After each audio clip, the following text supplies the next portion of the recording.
we got the first question comes from our Facebook group. Great question. At the end of summer, I stepped down from a previous pastoral position due to differences in ecclesiology. I've been working in insurance since then, but recently I've been offered a part-time position at another church in my hometown. I'm hoping my current employer will be willing to let me shift to part-time work. If he doesn't, I will need to find another job to supplement our income. My wife stays home with the kids, homeschooling them. What part-time jobs have you done or recommended that complement ministry well? I'm going to jump in first. I wouldn't do this. And here's what I was going to say the same thing. I would actually change your mindset real quick. So, like, I don't know what the church is demanding you from the youth ministry position in terms of like how many hours they're expecting. However, I wouldn't leave your full-time position. Where are you seeing youth ministry? Yeah, I didn't see that either. Okay, no, I'm sorry. Whatever the ministry position is. I mean, let's be real. If it's a part-time position, it's probably a youth ministry. You could probably make it full-time and do youth and worship, Yeah. Or it's a job in Arkansas where they're expected to change the toilet paper. That's true. No. Okay, sorry. I mean, I don't know what this position is specifically, right? It doesn't say youth ministry. It's just part-time position. I was assuming youth ministry. If it might be like lead pastor position or an associate position. But if there is a world where this church can be flexible with their hours for you and you can stay full-time in your insurance position, I would recommend that only because odds are your insurance position is giving you health insurance, and it's probably going to give you better health insurance than whatever you can find in the marketplace. And yeah, like having 1.5 jobs isn't ideal, but like if you can't make your ministry position a full-time position yet, I wouldn't mess around with your insurance job just because it might be more of a pay cut and more of you'll be losing more things doing that. Two half-time jobs very rarely equal a full-time job. Right. Indeed. So, especially when one is ministry. Yeah. That's like barely a half-time. Now it's more than half-time hours, but it's not going to be half-time pay. Right. So if anything, hey, church, I can do this at night. I can do this on Saturday and Sunday, but 9 to 5 during the week is going to be a little bit tough. Or if I can be flexible, that's fine. But yeah, I'm with you. Yeah, I mean, we've had episodes about this before, and the guys can chime in about like good side hustles, for pastors, and we'll talk about that in a second. But like, I just think that like, as opposed to you saying, "Hey, to my church, let me go part-time." Sorry, to your insurance job, let me go part-time. I there's probably a heart here that like I want to give so much to the church, and yeah, I get it. And you want to, and like if you can go full-time in the church eventually, then like leave your insurance job and then go full-time. But I would actually encourage you, and I know a lot of pastors who do this, who are full-time in a job in the marketplace, and then they'll like, hustle. Now you have to like talk to your spouse and make sure like you're okay with the boundaries and the hours you have to set up. But like, yeah, I wouldn't try to find a part-time job because of your ministry position. Guys, what else? What are your thoughts? I'm not opposed to a good side hustle. You guys know that's a supplementary income's been pretty critical for the Miller family for quite a few years. There's multiple ways you can do this, but you're going to have to contextualize it to where you're at. One thing that's pretty universal for all pastors is you probably have local funeral homes. If you didn't know this, not every family that comes to a funeral home has a pastor. So what funeral homes probably why they're going to a funeral home and not the church. So what funeral homes will often do is they have what you call rent-a-pastors, and they're just local guys who they rent out, and it's usually for a fee. It's always for a fee. I have heard quite a few of these rent-a-pastors. I'm usually pretty disappointed because of the lack of God, Jesus, the Bible, and the gospel. So I would say there's a pretty serious need for faithful expositors of the word to be in these locations. So I would go to area funeral directors, let them know who you are and that you are willing to be on that on-call list to come in and do funerals. Also, weddings. Yeah. I've been getting an increase in weddings from people not at my church. So it's a separate process that I do with people that are not members. It's a shorter process. Not every wedding I do is necessarily a wedding between two believers. Sometimes they might both be non-believers, or I'm not sure where they're at, but I still spend time with them. Or two men? I have not done any same-sex marriages. Okay. He would lose his ministry license in That Covenant I have Church. not done, And but probably practically pastoring standing. yes, but I don't For know sure. that it's. I mean, if I have an opportunity to share the gospel, and everyone, like every wedding I've done, they know I'm going to talk about Jesus. Like we're gonna talk about the gospel, and they've been very okay with that, even if they're not avid churchgoers. So I think weddings and funerals are two areas that you could potentially make a side income on. I don't know if it's going to be enough to supplement what you need, though. Could you talk a little bit about the live streaming? I would say like both. We also have Dell and Tim who are doing weddings and funerals that are not necessarily officiating the weddings and the Correct. funerals that they're Right. doing. And Correct. it's sad that there's way more money in not being the officiant. Oh, Yeah. way No, more. there- way more money, but there's a technical skill involved, and if you have that skill, by all means use it. I live stream funerals on the side. Not very difficult, but you have to know what you're doing in order to do it.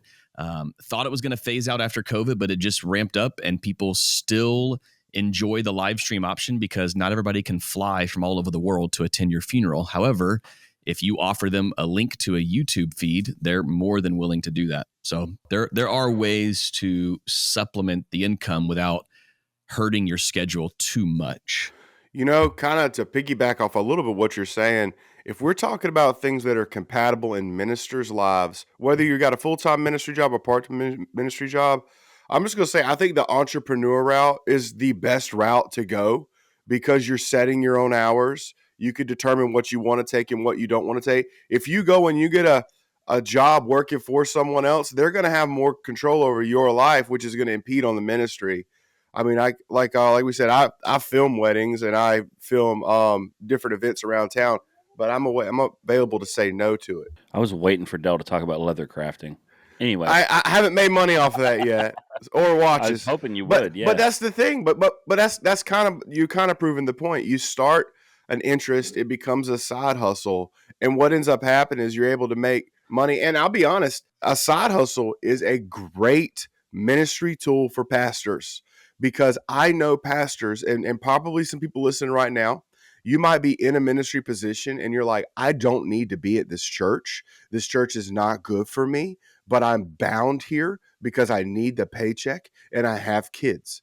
Well, if you have a way to make money on the side, you're never bound by a ministry. Not that you should anyways, but we're all human. You know what I'm getting at. Like if you can able to make a little bit of money on the side, you can make more important, difficult decisions as a pastor because you don't need that money as much. Yeah, I think depending on your stage of life and like, do you have kids in the house or not? I see wife stays home with the kids, homeschooling them. Another option is, athletics can be a great option for you. You could, if you have a skill at a sport, you could go to, I'm thinking baseball in particular. I've actually thought about this a number of times. You could become like a hitting instructor at a batting cage. You can train yourself to do that, or if you have the skill already. For little kids, you can offer private lessons, usually at a batting facility, depending on where you live. There might be an indoor place or any other sport. And then, of course, guaranteed, unless you're like in Texas or some other state with really big sports programs, there's probably a high school nearby you that needs a couple coaches. And you literally, I probably could coach year round if I wanted to, and just coach a sport in the fall, a sport in the spring, and a sport in the winter. That's an extra few grand a year, and it's only a few hours a day. But if it's something like that, that can be also a really, really great into the community, because you're gonna know a bunch of kids and a bunch of their families, and we've seen some crossover with that, where I've got guys that show up at church once in a while now, and it's pretty crazy when you see those worlds collide. It's pretty fun, so that could be another option. Obviously, I'm going to echo what everybody said about entrepreneurial type of stuff, but you've also got like the gig economy stuff where you can do if you want to deliver food, or you want to all those kind of things where you can set your own hours are really helpful. But I think I would echo what Frank said first, is like change your mindset about immediately jumping on this. Also, he didn't really talk about this, but just because you've been offered a position at another church in your hometown, I would slow down. I mean, if you already left the church due to differences in ecclesiology, you might want to really slow down and ask some questions about it, because what you don't want to do is in 5 years have a resume that says, this guy only stays at churches for a little while because of ecclesiology issues. Man, that's a good point, bro. So I would just caution you against, just because a church offered you a job doesn't mean you should take it. You really want to make sure that it's a good move for you, that you're kind of in alignment theologically and apparently with ecclesiology before you're taking another job. Also, I mean, I'm reading way into this, but I would be very cautious about a church that's like, hey, we're going to offer you a part-time position, but then it'll turn full-time down the road. Man, don't do it. Because what you do is you end up doing full-time work for part-time pay. Yep. And then why would they? It's kind of like the argument, Yeah. when like in high school, when you tell the girls not to put out, hey, why would they ever buy the cow when they get the milk for free? What? It's the same for pastors. What? It's the exact same Is this thing. That's where Listen. Andrew goes. Listen, Andrew's been doing youth group for like 3 years now. Is that what you preach? No, it's mostly middle schoolers, but Okay. I had this conversation when Dylan was working for me. He was like, I can do so much more. I can do this. I'm like, yeah, you could do that, but I know what we're paying you. Why would the church ever say we need to step up and pay you a full-time salary when we're getting full-time results out of you? Yeah, right and they'll now? do that without being conscious of it. They're not trying to be malicious. They'll play the spiritual card, and this is your act of service, but it's a different.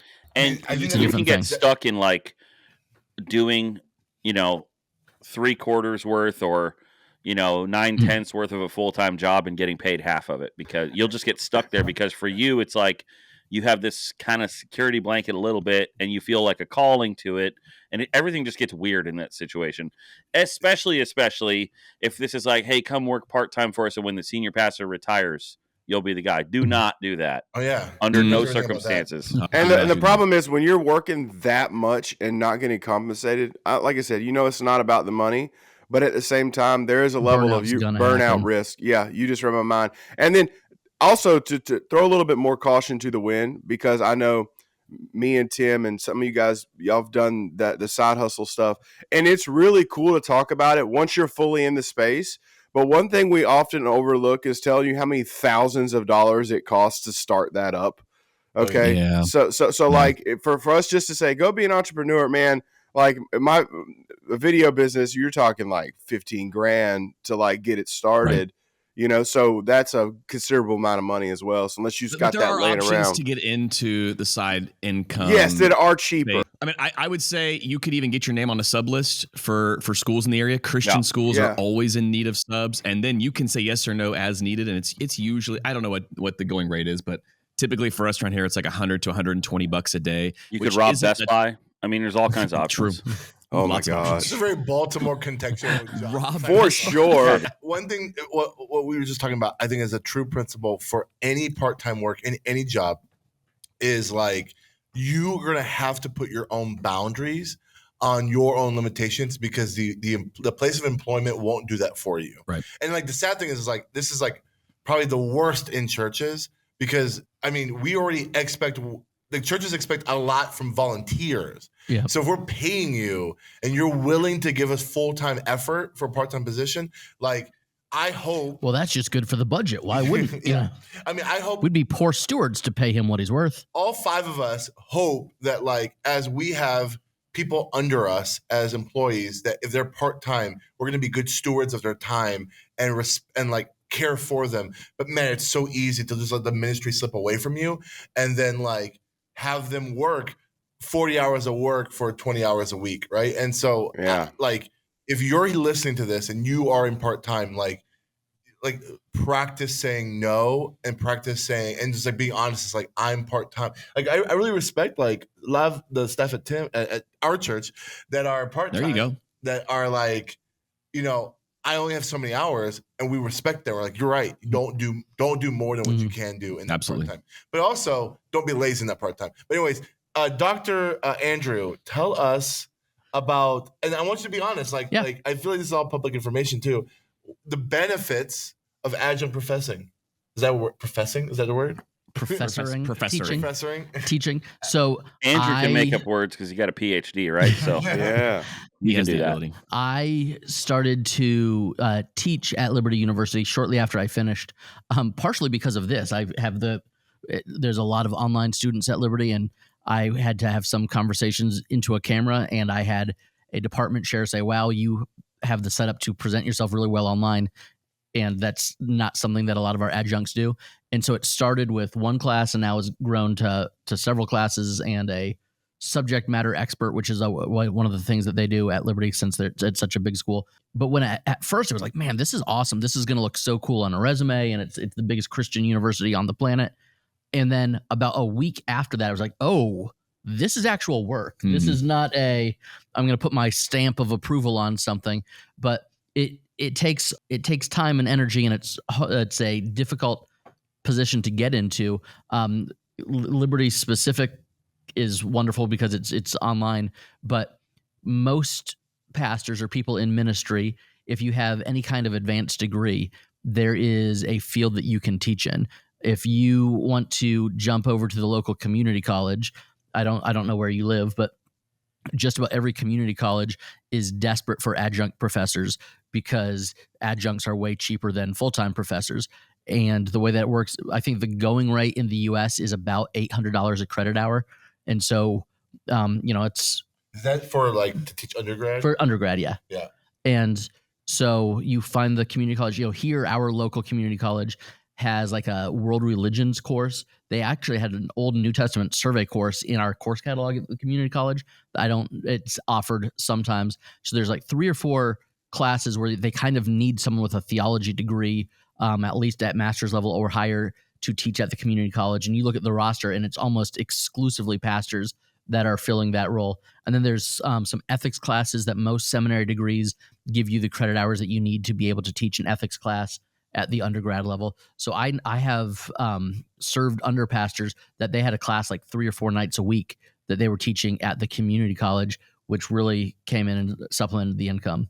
So if you are connected to a Christian university system, then reach out to an alumni network. Hey, here's, you know my work. I've done this. What do you think? But also reach out to your local community college because you have no idea what skill sets we have in ministry that translate into academia. I mean, just in general, ministers are probably better in front of a classroom than an engineer would be in front of a classroom. So we shouldn't be teaching engineering classes. That would be a disaster. But whether it's communications classes, like I said, ethics, and most liberal arts programs have some kind of religion courses.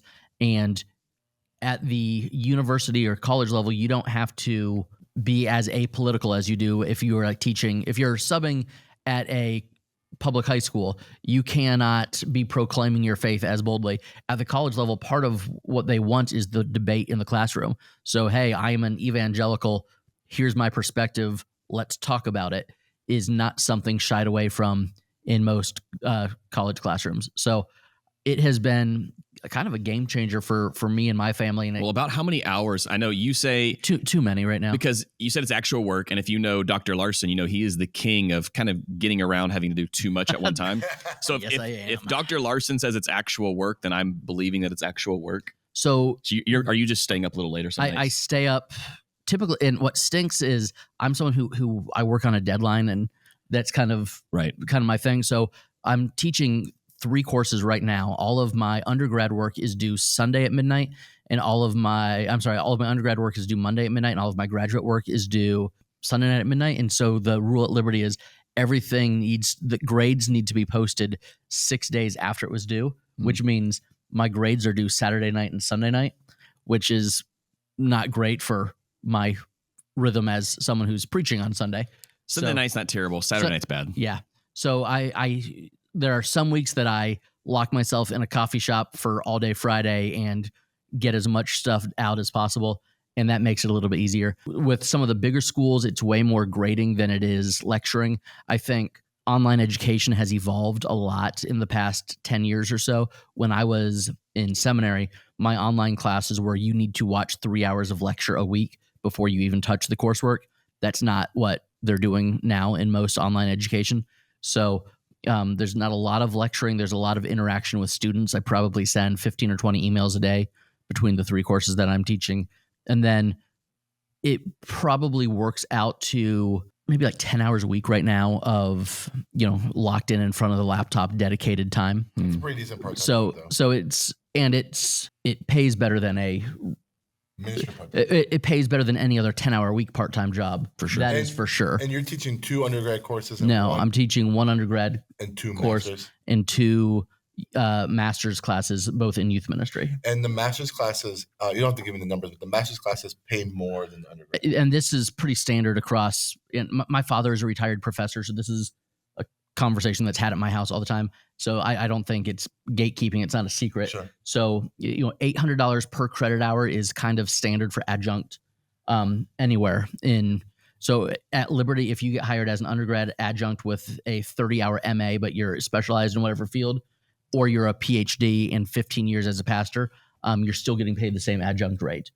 But if you're teaching a master's level course, you typically get paid for 4 credit hours to teach a 3 credit hour class, because if an undergrad class, you turn in a 3-page paper, the master's class, you turn in a 10-page paper. So there's more reading, more grading, a little bit more work per student. It's more work per student, but then there's less students in the master's classes, at least in the ones that I'm teaching.